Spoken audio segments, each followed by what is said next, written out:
स्वामी समर्थ. भिऊ नकोस, मी तुझ्या पाठीशी आहे.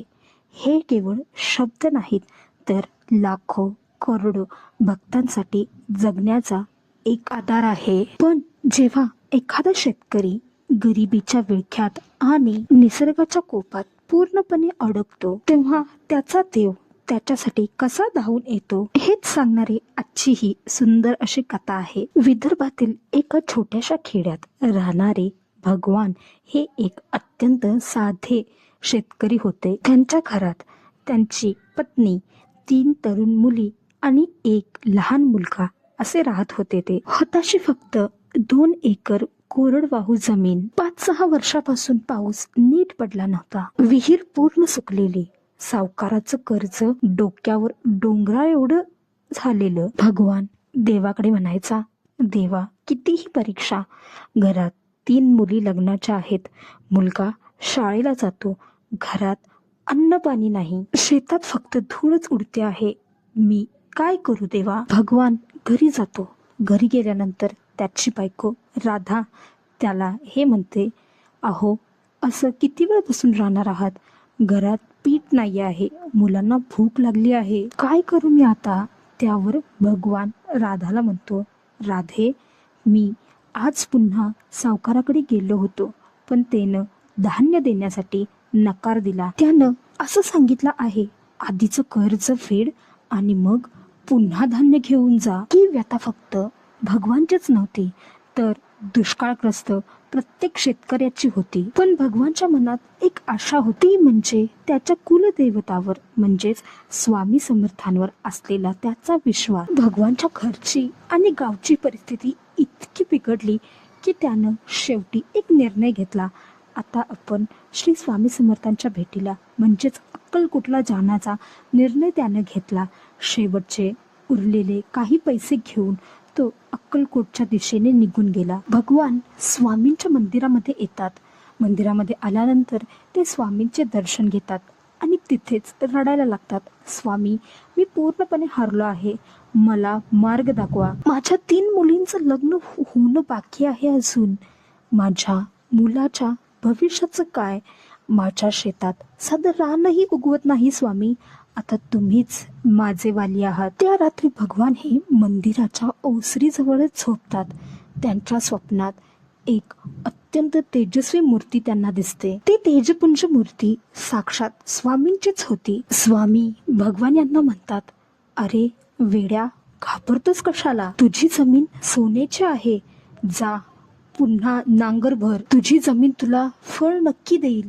पण लक्षात ठेव, कष्ट आणि विश्वास मात्र सोडायचा नाही. भगवान गावी परतला. गावी परतल्यानंतर त्याच्याकडे पैसे नव्हते अन्नधान्य खरेदी करण्यासाठी. त्याने लोकांकडे मागण्यास सुरुवात केली, पण त्याला धान्य कुणीच दिले नाही. उलट त्याला वेड्यात काढू लागले.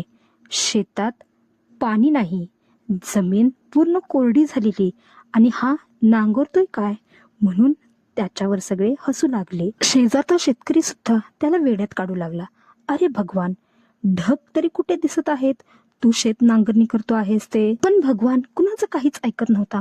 तो फक्त स्वतःशीच बोलत होता, हा आदेश माझ्या स्वामींचा आहे, ते जे सांगतील तेच मी करणार. भगवान यांनी स्वामींचे नाव घेऊन एक छोटासा खड्डा खणायला सुरुवात केली. लोक त्याला बोलायचे, याच्यामध्ये काही पाणी लागणार नाही.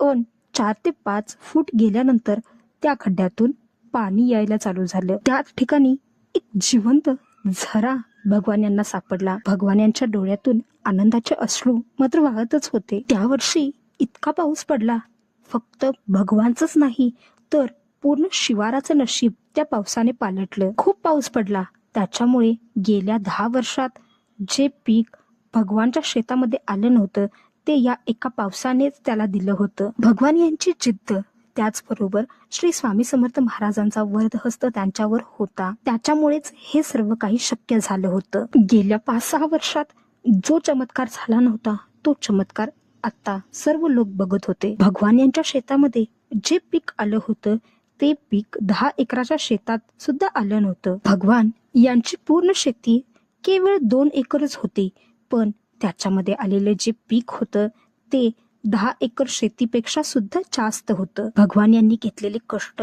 त्याचबरोबर स्वामींचा वरदहस्त त्यांच्यावर होता, त्याचमुळे हे शक्य झालं होतं. पीक चांगलं झालं, पैसे हातात आले, पण आता भगवान यांची खरी परीक्षा होती, ती म्हणजे 3 मुलींची लग्न करणे. समाजामध्ये हुंडा प्रथा असल्यामुळे प्रत्येक शेतकरी याच्यामुळे दबलेलाच असतो. भगवान यांना देखील या संकटातून जाणं भागच होतं. त्यांच्या घरी त्यांच्या 3 कन्या होत्या, ज्यांचं लग्न करायचं होतं. भगवान स्वामींच्याकडे नेहमी एकच गोष्ट मागायचा, स्वामी, मी हुंडा प्रथेच्या विरोधात आहे. माझ्या मुलींचं ज्या वेळेस मी लग्न करेन त्यावेळेस मी काही हुंडा देणार नाही. माझी तितकी परिस्थिती सुद्धा नाही आणि मी या प्रथेच्या विरोधात आहे. स्वामी, मला देताना असे जावई द्या की जे माझ्या मुलींना त्यांच्या गुणावरून स्वीकारतील, नाही की तर ते मी किती हुंडा देणार, मी किती गरीब आहे किंवा मी किती श्रीमंत आहे याच्यावरून हे ठरायला नको. स्वामी,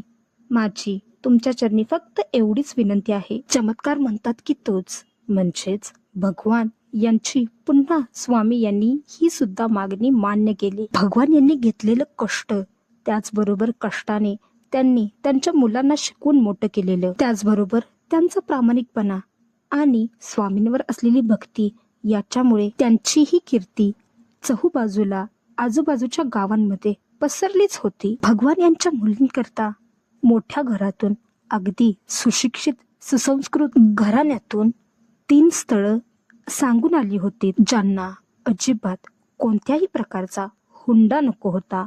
फक्त आणि फक्त भगवान यांचा आशीर्वाद हवा होता. भगवान यांनी 3 मुलींची लग्न अगदी थाटामाटात लावून दिली. 3 मुलींचे लग्न झाल्यानंतर भगवान यांनी त्यांचं पूर्ण लक्ष त्यांच्या मुलाच्या शिक्षणाकडे दिलं. भगवान यांना नेहमी वाटायचं की त्यांचा मुलगा हा आधुनिक शेतीमध्ये त्यानं शिक्षण करावं. त्यांचा मुलगाही फार हुशार होता, त्याने कृषीची पदवी घेतली आणि तो पुन्हा गावामध्ये आला. बाबा, तुम्ही जुन्या पद्धतीनं अगदी आपल्या शेतामध्ये सोनं पिकवलं, पण आता मी आधुनिक पद्धतीचा वापर करून या जमिनीचा कायापालट करेन. बाबांचे कष्ट आणि मुलाचे ज्ञान याच्यामुळे त्यांच्या शेतीमध्ये आता सोनं पिकत होतं. त्याचबरोबर भगवान आता हे छोटे शेतकरी राहिले नव्हते, ते आता इतर शेतकऱ्यांसाठी आणि आजूबाजूच्या गावातील शेतकऱ्यांसाठी आणि लोकांसाठी एक आदर्श शेतकरी बनले होते. आज भगवान यांच्या घरी सर्व काही आहे, पैसा,